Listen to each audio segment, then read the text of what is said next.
As I've said in recent weeks, I know I'm not the only one who may be more than a little dismayed about what's happening on the campaign trail right now. When there's a bill that ends up on my desk as president, you, the public, will have 5 days to look online and find out what's in it before I sign it,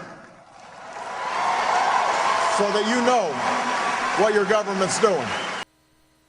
As I said a few weeks ago, some may be more to blame than others for the current climate. But if you want real change, if you want an economy that rewards work, and that works not just for Wall Street, but also for Main Street, if you want tax relief for the middle class and millions of new jobs, if you want health care you can afford and education so that your kids can compete, then, Elko, I need you. The sense that facts don't matter, that they're not relevant, that what matters is how much attention you can generate.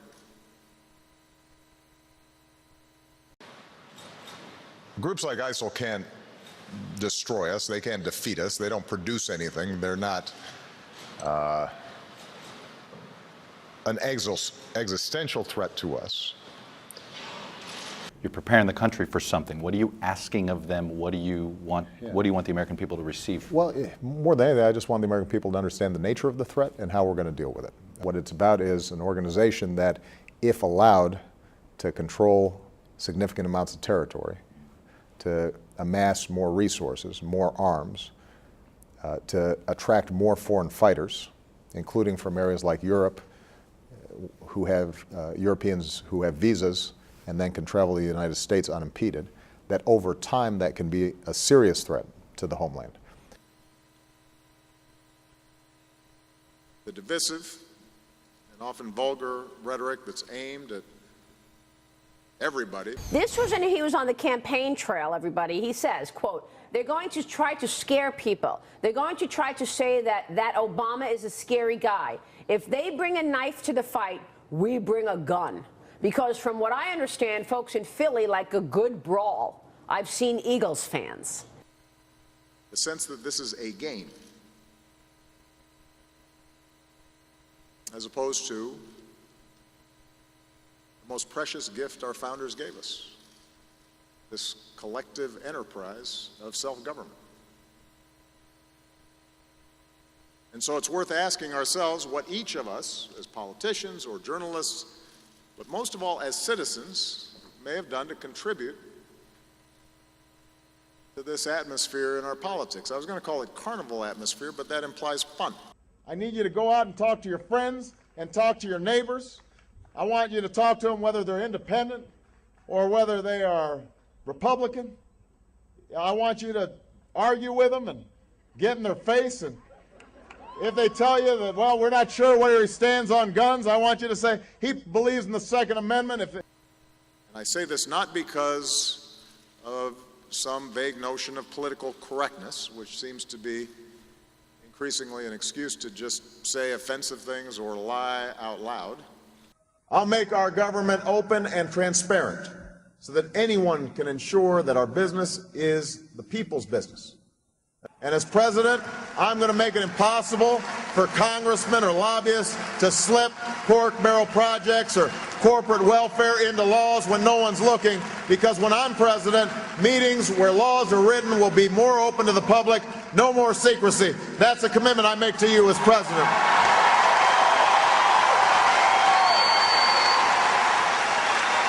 No more secrecy. The biggest trade deal in a decade is on its way to being fast-tracked through the U.S. Congress, which, if happens, means no debate, no amendment. Why so much criticism if this truly is a good thing? Well, the main reason is because nobody knows anything about it. It's all very secret, which is very strange to me. You know, I'm an American, and in America it's supposed to be open and free and a democracy, but nobody will tell us what's going on. Why? What does that say about this deal? When the people are secret, you do wonder if there's something wrong going on. So they've got to, of course, keep it secret. Here's another provision we found out about. On June 3rd, 2015, WikiLeaks released 17 key documents related to TISA, which is considered perhaps the most important of the 3 deals being negotiated for fast-track trade authority. The documents were supposed to remain classified for 5 years after being signed, displaying a level of secrecy that outstrips even the TPP's 4-year classification. So this is so important and so dangerous that the public is not allowed to know about it when they are negotiating it. Of course, we only know because of the leaks, right? Thank God for those. We're supposed to be in a democracy. But our government is giving away our democracy to multinational corporations, and we're not supposed to find out about it, and people who tell us about it get punished in a so-called democracy, right? And then afterwards, you're still not supposed to find out about it for 5 years as it's in place. Gee, I wonder why they want it to be secret. Because when I'm president, meetings where laws are written will be more open to the public, no more secrecy. That's a commitment I make to you as president. When there are meetings between lobbyists and a government agency, we'll put as many of those meetings as possible online for every American to watch. When there's a tax bill being debated in Congress, you will know the names of the corporations that would benefit and how much money they would get. And we will put every corporate tax break and every pork barrel project online for every American to see. You will know who asked for them, and you can decide whether your representative is actually representing you.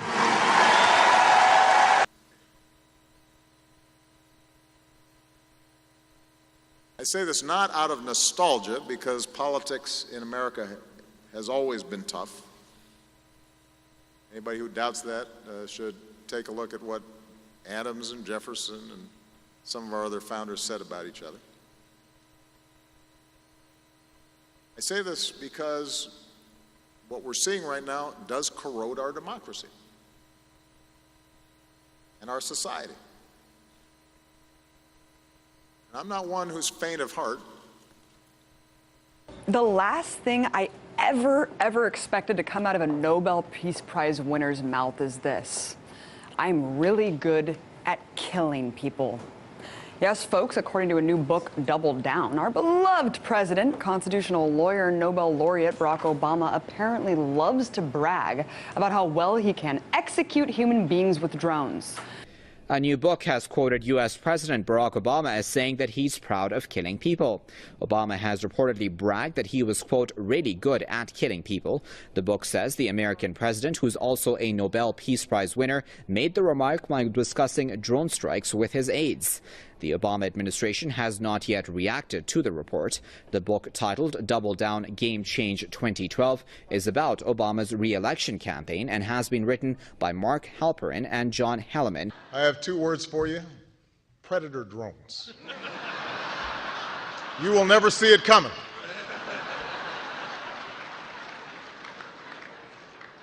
You think I'm joking?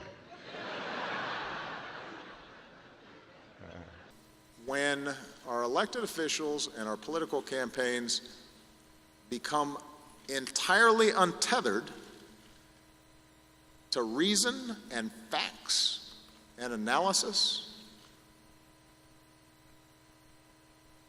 when it doesn't matter what's true and what's not,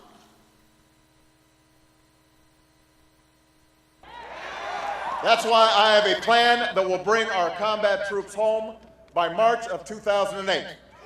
Let the Iraqis know. Letting the Iraqis know that we will not be there forever is our last best hope. Iraq has the opportunity to embrace a new destiny, even though many challenges remain.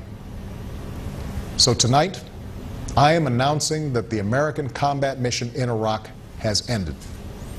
Operation Iraqi Freedom is over, and the Iraqi people now have lead responsibility for the security of their country. A historic moment in the life of our country and our military. For nearly 9 years, our nation has been at war in Iraq. And you, the incredible men and women of Fort Bragg, have been there every step of the way, serving with honor, sacrificing greatly, from the first waves of the invasion to some of the last troops to come home.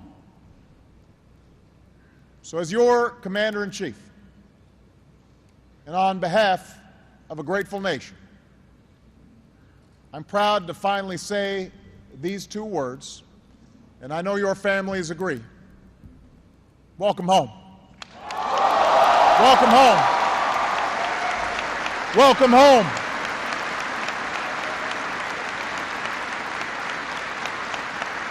Welcome home.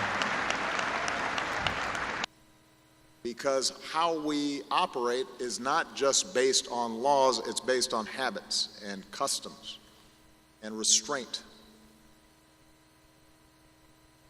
and respect. It creates this vacuum where baseless assertions go unchallenged and evidence is optional. And I can make a firm pledge. Under my plan, no family making less than $250,000 a year will see any form of tax increase. Not your income tax, not your payroll tax, not your capital gains taxes, not any of your taxes. Campaign. Under this mandate, the government is forcing people to spend money, fining you if you don't. How is that not a tax? Well, hold on a second, George. Here's what's happening. You and I are both paying $900 on average, our families, in higher premiums because of uncompensated care. Now, what I've said is that if you can't afford health insurance, you certainly shouldn't be punished for that. That's just piling on. If, on the other hand, we're given tax credits, we've set up an exchange, you are now part of a big pool, we've driven down the costs, we've done everything we can, and you actually can afford health insurance, but you just decided, you know what, I want to take my chances. And then you get hit by a bus, and you and I have to pay for the emergency room care. That may be, but it's still a tax increase. That's not true, George. For us to say that you've got to take a responsibility to get health insurance is absolutely not a tax increase. What it's saying is that we're not going to have other people carrying your burdens for you, any more than the fact that right now everybody in America just about has to get auto insurance. Nobody considers that a tax increase. People say to themselves, that is a fair way to make sure that if you hit my car, that I'm not covering all the costs. But it may be fair, it may be good public policy. No, but George, you can't just make up that language and decide that that's called a tax increase. If I say that right now your premiums are going to be going up by 5 or 8 or 10% next year, and you say, well, that's not a tax increase. But on the other hand, if I say that I don't want to have to pay for you not carrying coverage even after I give you tax credits that make it affordable, then I don't think I'm making it up. Merriam-Webster's dictionary. Tax, a charge usually of money imposed by authority on persons or property for public purposes. George, the fact that you looked up Merriam's dictionary, the definition of tax increase, indicates to me that you're stretching a little bit right now. Otherwise, you wouldn't have gone to the dictionary to check on the definition. Well, no. I mean, if what you're saying is... I wanted to check for myself, but your critics say it is a tax increase. My critics say everything's a tax increase. My critics say that I'm taking over every sector of the economy. You know that. Look, we can have a legitimate debate about whether or not we're going to have an individual mandate or not. But you reject that it's a tax increase. I absolutely reject that notion. But according to the Supreme Court, this is going to raise taxes for those families. That's not what the Supreme Court said. What the Supreme Court said was this was constitutional. They said it didn't matter what Congress called it. It is a penalty for the 1%. Wait a minute, sir. It is a penalty for the 1% who choose not to buy insurance. Mr. Liu, they call it a tax. No, actually, technically what they said is the Congress has many powers. There's a Commerce Clause, there's taxing powers, and it was constitutional. That's what they said. They said it doesn't matter what you call it. I can't let you go there. I don't mind, by the way, being responsible. I expect to be held responsible for these issues because I'm the president.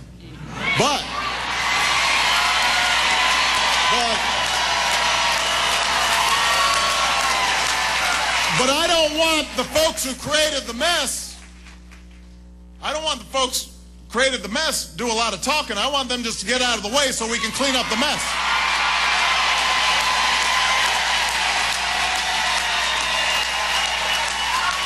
I don't mind cleaning up after them, but don't do a lot of talking.